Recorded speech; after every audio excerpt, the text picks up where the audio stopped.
So guys, actually this is only thing that we have filled up, although this is not full, and that was already,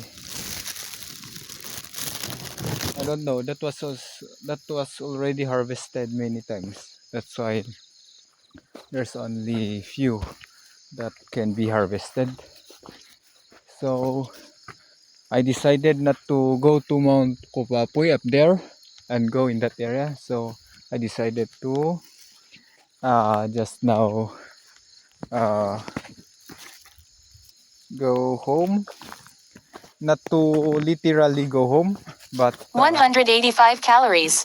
Pace, 22 minutes 26 seconds per kilometer. Average pace, 16 minutes 13 seconds per kilometer. but